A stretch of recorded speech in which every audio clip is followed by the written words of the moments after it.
Mas enquanto isso, queria discutir com vocês esse discurso.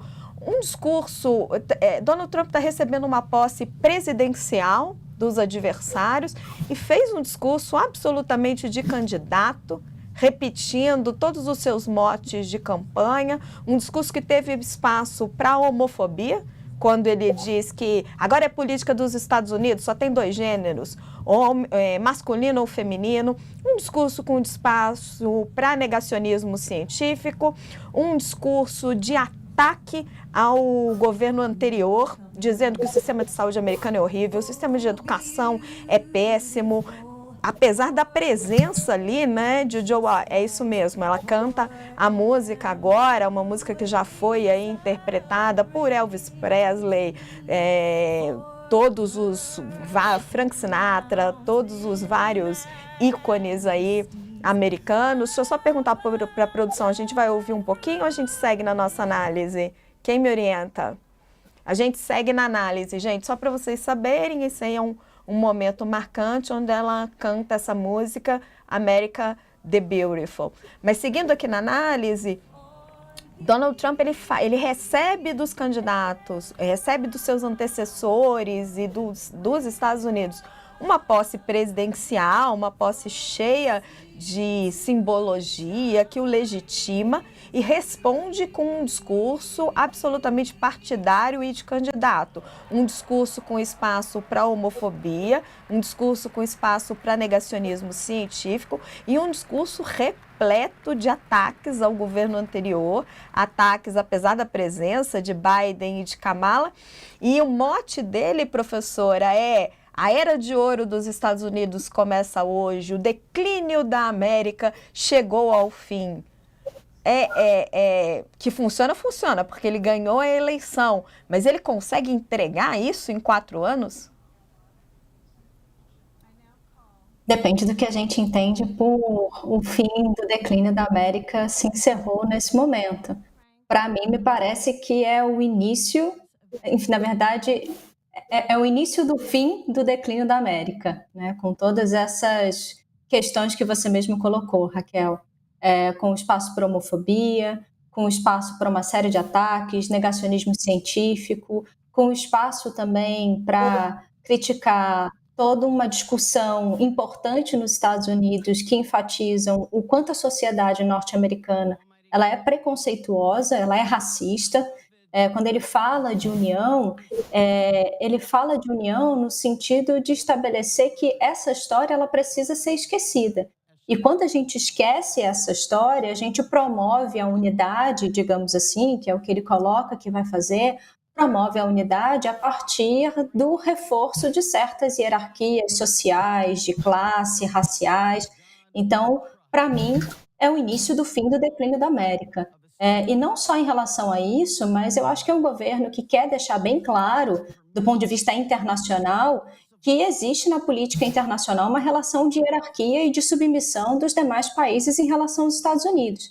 Isso, na verdade, sempre existiu, isso não é um privilégio da administração Trump, mas esse discurso do presidente quer colocar isso de forma explícita, quer demarcar isso de forma muito clara, e ele faz isso não só agora, mas em outras circunstâncias, quando ele se vale em vários momentos de discursos de insegurança, de instabilidade, de uma política do medo, digamos assim. Então, outras administrações fizeram isso, né? Sempre colocaram os Estados Unidos acima dos demais países da sociedade internacional, mas buscaram apresentar isso de forma mais sutil. Não é isso que o Trump faz com esse discurso de posse, enfim, nesse exato momento.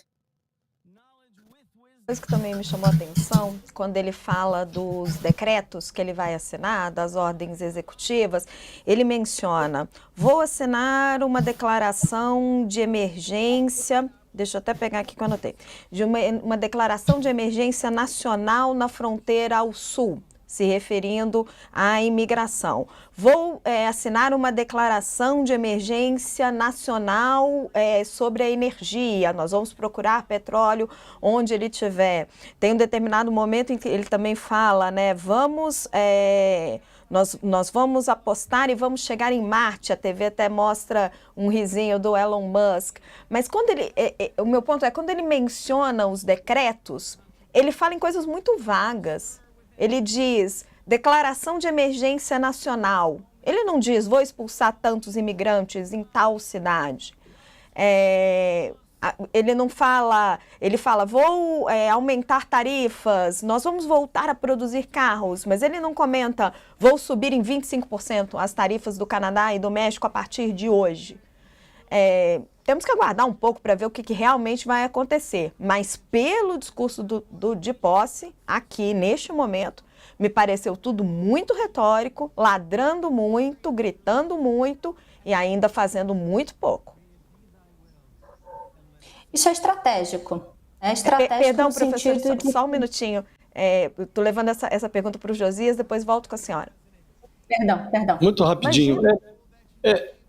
Costuma-se dizer que a história é escrita pelos vitoriosos, né? E o Donald Trump, ele leva esse axioma ao pé da letra. E ele tenta virar a página da sua própria história, só que ele vira a página para trás.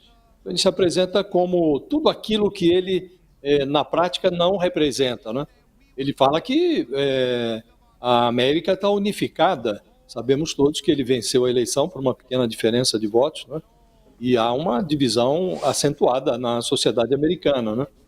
E ele acomoda todas as suas providências sob o selo da emergência, porque isso evita que ele tenha que recorrer ao legislativo, permite a ele, no caso da imigração, por exemplo, acionar as Forças Armadas, mandar as Forças Armadas para a fronteira, para compor essa cenografia que ele estruturou para esse início de mandato, né? A maneira mais simples que um presidente dos Estados Unidos tem para tentar unir a nação em seu apoio é mandar bombardear um país estrangeiro, normalmente sem o aval da ONU, né? O Donald Trump faz algo análogo, mas diferente. Ele diz que, sob a sua gestão, a Casa Branca jamais enfiará a América numa guerra nova, ao contrário, diz que vai impedir guerras ao redor do mundo e se auto-atribui os méritos pelo cessar-fogo na faixa de Gaza. E aí ele prefere decretar guerra a um hipotético inimigo interno, que é a imigração ilegal. Ele aciona o gogó e diz que vai deportar imigrantes não documentados, mas não diz quantos, não se abstém de comentar o efeito que isso pode ter sobre a economia americana, que se aproveita dessa mão de obra imigrante barata em setores variados, hotelaria, construção civil, no varejo. Quem é que vai fazer, qual é o americano que vai se dispor a exercer esse tipo de atividade? Então, ele não entra nesses detalhes, só dá um timbre grandiloquente ao governo dele, a esse início ou reinício, a essa segunda gestão, né? E aí escolhe ali os seus fantasmas, né? Fantasma da censura, diz que vai também, um desses atos inaugurais dele vai enfrentar a censura. Que censura há hoje nos Estados Unidos? Ele não explica, parece que está querendo favorecer os conglomerados digitais, permitindo um vale-tudo nas plataformas digitais, e trata essa hipotética liberdade absoluta de expressão como uma guerra contra uma censura que ninguém enxerga da forma como o Trump diz enxergar, né? Então, ele corre contra o tempo, Raquel, a meu juízo, por último, porque ele, por mais que não desejasse, esse vai ser o último mandato do Trump, né? Ele não pode, pela lei americana, ele não pode disputar um novo mandato. Embora esteja reiniciando, esteja voltando à Casa Branca, ele não vai poder disputar um novo mandato. E dentro de 2 anos teremos as eleições de meio de ano, as eleições legislativas no Congresso. Ele hoje tem uma maioria que não é expressiva e pode agir da forma como está agindo, porque tem maioria na Câmara e no Senado, embora não sejam maiorias expressivas, e se ele não corre contra o relógio, talvez não tenha essa maioria toda, dependendo dos resultados que demonstrar, na próxima eleição legislativa. Pode ser que perca a maioria, né? Ele precisa correr.